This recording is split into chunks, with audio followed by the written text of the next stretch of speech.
Hello all, welcome back to our channel. So students, in this video we will discuss unit number 5, recording advanced entries and migration to ERP.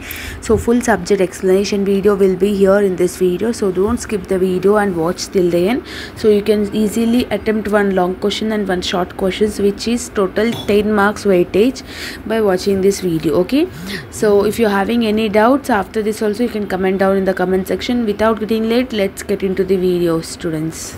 Students, from unit number 5, the first important question is, give the details of accounting multiple services in a single supply to a GST. In a single supply, how can we give a multiple service system? This is the first important question. అంటే ఒక్క supply అంటే ఒక్క టాస్క్లో multiple services ఇవ్వడంని multiple services అంటాం. So multiple services can be taken from different suppliers or a single supplier. Okay, for example the transport service and the transport service, insurance and packing service can be taken a single supplier. The services like event management, decoration services can be purchased from a single supplier. Got it? అంటే ఇప్పుడు event management తీసుకున్నాం అనుకోండి, single supplier అన్నీ చేసేస్తారు అనమాట. అంటే stage decoration చేస్తాడు, food చూసుకుంటాడు, ఫోటోగ్రాఫింగ్ చేసుకుంటాడు, everything he can manage. So that is called multiple services. In that cases how you will enter it into a Tally ERP9 is important. Okay, in the above examples, the supplier of the service will issue a single invoice. అవునా, ఇప్పుడు మనం event marriage event వాళ్ళ దగ్గరికి వెళ్ళి అడిగితే వాడు invoice ఇస్తాడు, compulsory he will pay జిఎస్టీను, because he is doing a interstate transactions. Because అంటే మనం కొంతమంది ఢిల్లీ నుంచి హైర్ చేసుకుంటారు, కొంతమంది బెంగళూరు నుంచి హైర్ చేసుకుంటారు వాళ్ళని. అట్లాంటప్పుడు వాళ్ళు జిఎస్టీ అనేది కంపల్సరీ కడతారు, ఫోటోగ్రాఫింగ్ ఫోటోషూట్కి మనం వెళ్తున్నప్పుడు. So in the above examples, the supplier of the service will issue a single invoice. ఒకటే ఇన్వాయిస్లో ఇన్వాయిస్ ఇస్తారు. Invoice is nothing but bill. One bill only he will give. In that one bill only, whatever the services he is providing, everything will be introduced in that only. The services will attract different GST rates. Okay, for example, stage decoration ki 18% GST ఉంది, ఫుడ్కి 28% GST ఉంది. So that టైంలో అప్పుడు GST అనేది ఎలా calculate చేస్తాము అని అనేది సేమ్. ఓకేనా, ఇక్కడ మీకు ఎగ్జాంపుల్ చూస్తే అర్థమవుతుంది. Deccan management company made an agreement to provide events 70,000 and decoration 30,000. 70,000 పెట్టి ఈవెంట్స్ చేస్తా అంటున్నది, 30,000 పెట్టి డెకరేషన్స్ కూడా చేస్తా అన్నారు. So then 18% is the GST. ఈ 18% జిఎస్టీ 70,000 మీద ఉంటుందా లేదంటే 30,000 మీద ఉంటుందా అనేది ఇంపార్టెంట్. ఓకే, ఈవెంట్స్ అంటే ఫొటోస్ ఇంక్లూడ్ అవుతుంది, వీడియోస్ ఇంక్లూడ్ అవుతుంది, మ్యూజిక్ ఇంక్లూడ్ అవుతుంది, what ever it might be. And decoration కంటే కార్ డెకరేషన్ ఉంటుంది, స్టేజ్ డెకరేషన్ ఉంటుంది. Okay, this type of things you will have. Okay, the above transaction can be recorded in Tally with the following terms. Same, Alt plus F3, F level F3 and statutory and taxation screen important, GSTIN number. ఏవైతే నేను 7 screens చెప్పినమ్మా ఆ 7 screens ఇది వేసేసేయండి కంపల్సరీగా. Inventory info already same answer, ditto to ditto answer we have already learned in second unit. In fourth unit, if second unit and fourth unit is same, fifth unit also same for the cancellation, right? So ఇంకొకటి ఒకసారి కావాలంటే పీడిఎఫ్లో చూడండి, ఇందులో ఈ answers second unit answers fourth unit answers mostly different సేమే ఉంటాయి అన్నమాట. So ఇట్లా మీరు ఆన్సర్ అనేది you need to write it మా. And the second question is advance entries under GST. Okay, what is the advance entries under GST means purchase with additional expenses and outwards. Additional expenses means, for example, ఒకటే దాంట్లో ఒకటే ప్యాక్లో 2 or more goods together వచ్చినప్పుడు what will be they charge the GST? We can't describe, no. So that's the reason we need to do it. Okay, so for example, a box contains sweets, chocolates, cakes. In case of mixed supplies the highest rate ఏదైతే ఉంటుందో అదే applicable. For example, ఒక Cadbury family ప్యాక్లో 5 star ఉంది, dairy milk ఉంది, Gems ఉన్నాయి, everything is there. 5 స్టార్కి 18% GST, dairy మిల్క్కి 28%, కేక్కి ఒక 5%. ఈ మూడిట్లో హైయెస్ట్ ఏముంది 28%. ఆ 28% will be considered as the GST to the final product of the price. Got it? In a business advance receipts అనేది ఇంక్లూడ్ చేస్తాం. అంటే అడ్వాన్స్ అంటే వచ్చే నెల కట్టాల్సిన అమౌంట్ ఈ నెలనే కట్టేయడం. అడ్వాన్స్ పేమెంట్ అంటే పోయిన నెలలో కట్టాల్సిన అమౌంట్ ఈ మంత్లో కట్టడం. సో అట్లాంటివన్నీ advance receipts and advance payments ఉంటాయి. So advance receipts are recorded with the help of payment voucher. F5 and configurations గురించి రాయాలి కంపల్సరీగా. సో ఆన్సర్స్ నేను ఎలా అయితే కొంచెం వచ్చింది, ఇక వెదర్ ఇది మీరు బై హార్ట్ చేసుకుంటారా ఇలాగే నేర్చుకుంటారా అనేది మీ ఇష్టము. ఈ టేబుల్ అయితే కంపల్సరీగా వేయాలమ్మా, ఓకేనా? So it is important. And third question is students exempted services under GST. Got it?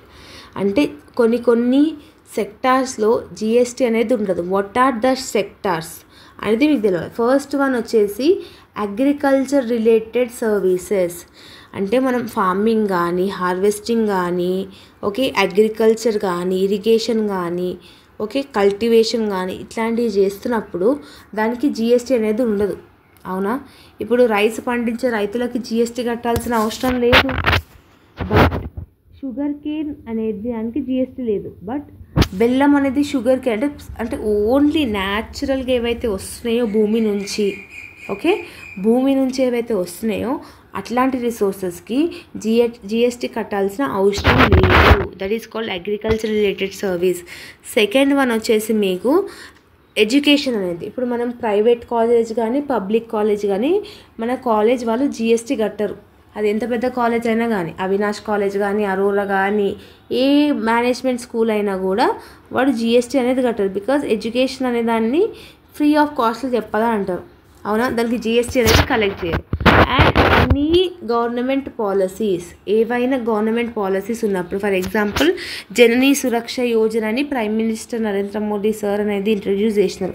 So అట్లాంటివి చేసేటప్పుడు కూడా జిఎస్టీ అనేది మనం కట్టాం. ఏ గవర్నమెంట్ పాలసీస్ అయినా కూడా, ఎలక్ట్రిసిటీ కానీ, బోర్డ్ ఆఫ్ సెకండరీ ఎడ్యుకేషన్ కానీ, వాటర్ ట్రాన్స్పోర్ట్ కానీ, గవర్నమెంట్ ట్రాన్స్పోర్ట్ కానీ, ఓకే, ఇట్లాంటివి అన్నీ చేసినప్పుడు కూడా మనకి జిఎస్టీ అనేది ఉండదు.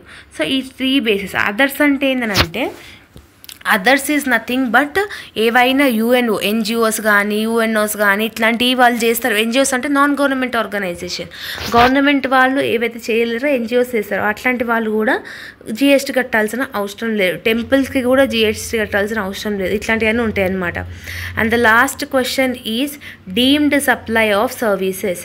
డీమ్డ్ సప్లై ఆఫ్ సర్వీసెస్ అంటే ఏంటంటే whether person is providing without any consideration, ఏమీ ఆశించకుండా, ఇన్ రిటర్న్ అంటే మనీ రిలేటెడ్ కాకుండా ఇన్ రిటర్న్గా సహాయపడుతూ ఒకరికొకరికి సహాయపడుతూ ఉండడంనే డీమ్డ్ సప్లై ఆఫ్ సర్వీసెస్ అని అంటాము. What does it mean? For example A is a criminal lawyer. అంటే ఒక మిస్టర్ ఏ అనే పర్సన్ ఉన్నాడు, వాడు ఒక క్రిమినల్ లాయర్. సో ఆ క్రిమినల్ లాయర్ దగ్గరికి ఒక ఫ్యామిలీ కేసు అనేది వచ్చింది. వీడికేమో ఓన్లీ క్రిమినల్ కేసెస్ చూస్తాడు. ఏకి వాళ్ళ ఫ్రెండ్ ఉన్నాడు మిస్టర్ బి, వాడి పేరు, వాడు ఫ్యామిలీ రిలేటెడ్ ఇష్యూస్ చూస్తాడు అనమాట. సో ఇప్పుడు వీడు ఎట్లనో వీడి దగ్గర వచ్చిన కేసుని, వీడి దగ్గర వచ్చిన కస్టమర్ని వాడికి పంపించినాడు. నెక్స్ట్ టైం ఫ్యామిలీ డాక్టర్ దగ్గర ఏదైనా, ఫ్యామిలీ లాయర్ దగ్గర ఏదైనా క్రిమినల్ కేసు వచ్చినప్పుడు మిస్టర్ ఏకి పంపిస్తారు.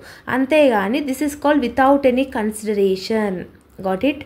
Without any consideration. A criminal lawyer mister A who provides services related to criminal cases and his friend Mr. B who is a lawyer but provides a related family cases. Suppose A asked B to help in one case without any charging fees and consideration. Without any help అంటే friends అన్నప్పుడు help చేసుకుంటాం కదా. Next time చెప్తా, ఇప్పుడు నేను నీకు pencil ఇస్తాను, next time నాకు అవసరం వచ్చినప్పుడు నువ్వు నాకు పెన్సిల్ ఏ అంటాం. That is called deemed supply of services. Got it? And next one is a taxable person importing or receiving services from his establishment. Okay, and the complete concept of barter system అనేది ఉంటుంది. అంటే money involvement అనేది ఉండదు. అంటే ఇప్పుడు నేను ఒక 1 kg rice ఇచ్చింది అనుకో, నువ్వు నాకు 2 kg అంటే ఏదో ఒకటి ఇస్తున్నావు, ఆటా ఇస్తున్నావు. నేను 1 kg రైస్ ఇస్తున్నాను, నువ్వు 2 kg చపాతీ పిండి ఇస్తున్నావు. సేమ్ అట్లనే without involvement of money we are doing this deemed supply of services. That is nothing but barter system. The complete concept of barter system is known as the deemed supply of services. Barter system అంటే ఏంది? పూర్వంలో money ఇట్లాంటివన్నీ implement చేయకముందుకు ఇట్లనే చేస్తుండే. నేను నీకు ఒకటి ఇది ఇస్తాను, నాకు ఒకటి అది అన్నట్టు ఉంటుంది. దాన్ని కన్సిడరేషన్ అంటాం. So like that you need to write it మా. So this is all about the video students, and I hope that you have got clarity about this unit number 5. Now you can see time 5:14 AM 14th June, that is 2024 14th June 5:44 AM. So till that time I am doing the videos. I hope that I have completed every video, and all the very best for your examination as well as the preparation. If you are having any doubts, you can comment down in the comment section ma, and let me know in the comment section how you felt about the explanation video. Damn sure questions I have discussed, explanation video I have discussed. Okay, so once again, all the very best. If you like this video, then do like, share, comment and subscribe to our channel, because our channel is near to 50k subscribers. Hope you will finish 50k subscribers before ending of your examination or before the June month. Okay, so once again, all the very best students. If you are having any doubts, you can again comment down in the comment section. Notes PDF is available in Telegram group. See you all in next video. Bye bye students.